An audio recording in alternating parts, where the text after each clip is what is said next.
Salut les maîtres zen! Dans cette vidéo aujourd'hui on va parler de comment intervenir sur les problèmes de comportement de vos chiens. Alors je sais que des fois on lit plein de choses sur internet, on entend plein de conseils, plein de personnes souvent très bien intentionnées. Le problème c'est que quand on n'est pas spécialiste, quand on n'est pas formé en éducation canine, et bien des fois on ne sait plus comment faire le tri dans tous ces conseils, surtout quand il y a des contradictions. On peut se sentir perdu, on peut se sentir très seul. Je sais parce que ça m'est arrivé aussi pendant des années dans le passé et c'est pour ça qu'aujourd'hui je veux vraiment vous fournir un outil très solide pour vous permettre de bien pouvoir décortiquer et comprendre en fait tout ce qu'il y a dans le bagage de l'éducation canine et trier ces informations. Pour cela, on va se baser sur un outil qui est très précieux, c'est la hiérarchie ou l'échelle de Suzanne Friedman, qui est une docteure en biologie, et vous allez voir qu'elle a créé un outil très puissant qui permet de très facilement comprendre et trier les méthodes d'éducation canine. Je suis Laetitia Gonon, je suis éducatrice canin depuis 5 ans. J'ai monté une école d'éducation canine à Lausanne dans laquelle nous aidons particulièrement les chiens qui ont des problèmes de comportement, que ce soit des peurs, de la réactivité, de la destruction, etc. Et du coup, on va pouvoir voir ensemble maintenant comment aider les chiens qui ont des problèmes de comportement. Juste avant de plonger dans l'échelle de Suzanne Friedman, j'aimerais juste vous raconter une petite anecdote qui m'est arrivée. Il y a quelques années, avant d'être éducatrice canin, j'avais un chien qui s'appelait Ness, que j'avais adopté en Macédoine et qui avait énormément de problèmes de comportement. Ce chien, j'ai toujours été en éducation positive avec lui, je lui ai jamais crié dessus, j'ai jamais levé la main sur ce chien, j'ai jamais essayé de lui faire peur, je lui ai jamais fait de mal, rien du tout. Mais une fois, j'étais à bout, j'étais fatiguée, j'en pouvais plus, et puis il me chevauchait, parce que des fois, quand il avait trop d'émotions, en fait, il chevauchait les gens. Et du coup, j'ai une amie vétérinaire qui m'a dit « Non mais là, il y a des limites quand même, il faut pas que tu te laisses chevaucher, c'est quand même grave. » Et du coup, eh bien, de par la fatigue et son conseil, j'ai crié sur mon chien et je lui ai dit « Maintenant, c'est fini, tu arrêtes !» Et résultat, Ness est parti en courant, il a pris une couverture, un linge avec lui et il a été chevaucher son linge plus loin, et à partir de là, pendant plusieurs minutes, je ne pouvais plus l'approcher parce que j'avais complètement rompu le lien de confiance avec lui. Tout ça pour dire que quand on est fatigué, quand on est désespéré, quand on a l'impression d'avoir tout essayé, eh bien on va toujours finir par arriver sur des méthodes qui sont plus fortes, plus violentes, moins respectueuses. C'est normal. Comme vous le savez peut-être déjà, ma citation préférée c'est « La violence est le refuge de l'incompétence ». C'est-à-dire que quand on n'a plus rien d'autre et qu'on n'a plus d'outils, on va toujours finir par se tourner vers ces méthodes-là. Mais la bonne nouvelle, c'est que maintenant, en 2024, on a plein d'outils positifs et respectueux du chien et donc on n'a plus besoin d'utiliser ces anciennes méthodes d'intimidation, de peur, de douleur, etc. Donc on va justement voir tous ces outils un par un. C'est parti! Alors, l'échelle ou la hiérarchie de Suzanne Friedman, elle se décompose en 6 étapes. Donc vous allez voir que plus on va avancer dans les étapes et plus on va arriver vers des méthodes qui sont de plus en plus invasives, donc éthiquement celles qu'on ne veut pas utiliser. Alors, la toute première étape, la première sortie de l'autoroute sur le schéma de Suzanne Friedman, c'est la question de la santé. La première chose à se poser, toujours, quelle que soit la chose qui vous tracasse avec votre chien, c'est de se demander est-ce que ça pourrait être lié à un problème de santé.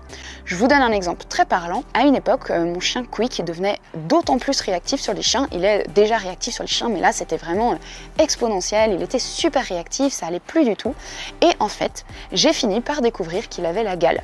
Donc c'est normal quand on a la gale qu'on est irrité et que tout nous pousse d'autant plus à bout, et c'est pour ça qu'il devenait plus réactif. Et du coup dans ces moments-là, c'est pas le moment de sortir un nouvel outil d'éducation ou quoi que ce soit, parce que simplement en fait physiquement mon chien n'était pas capable d'apprendre et de gérer les croisements avec les autres chiens. Donc ça c'est vraiment toujours la première question à se poser, ou l'hypothèse à éliminer, c'est est-ce que mon chien a une douleur potentielle?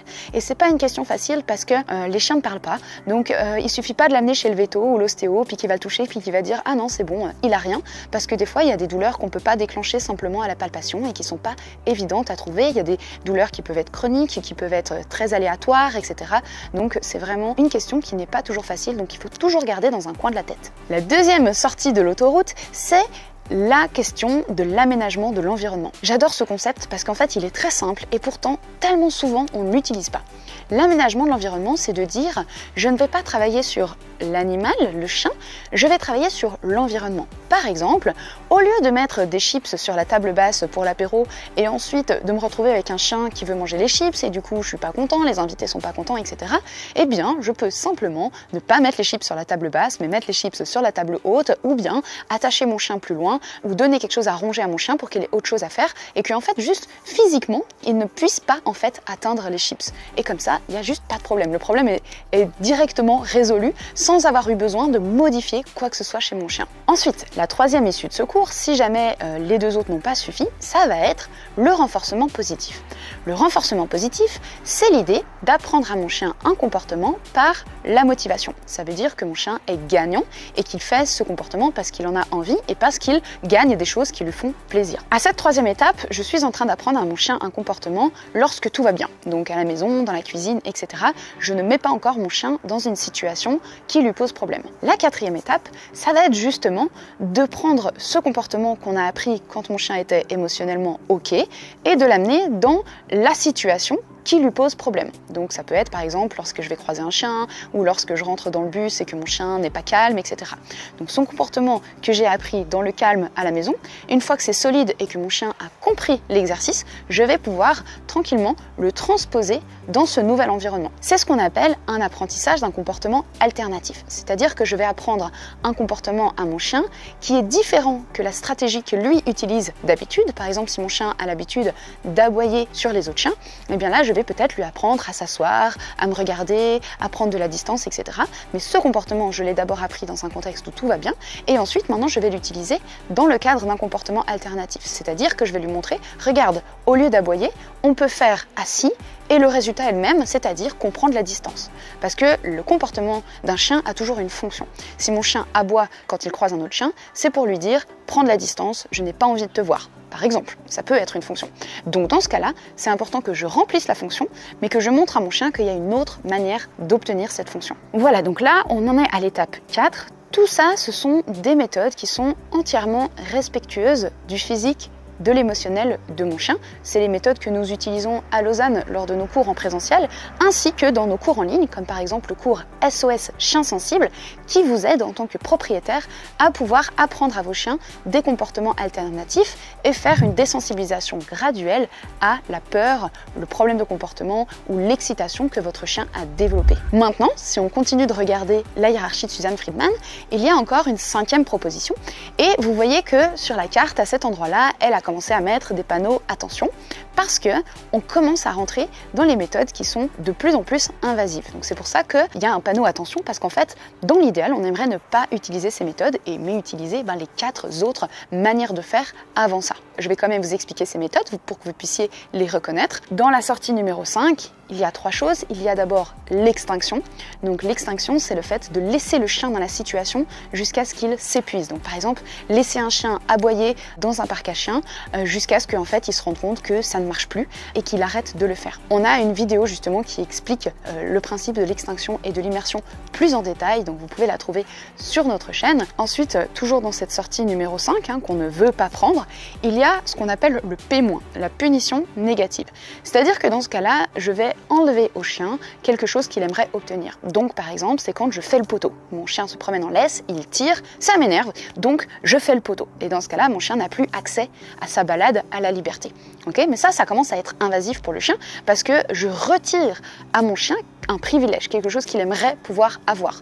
Donc émotionnellement, là mon chien il n'est pas super content. Il est en train de se dire oh là là, vas-y moi j'aimerais courir et on m'en empêche. Donc on commence à rentrer dans un conflit potentiel avec le chien.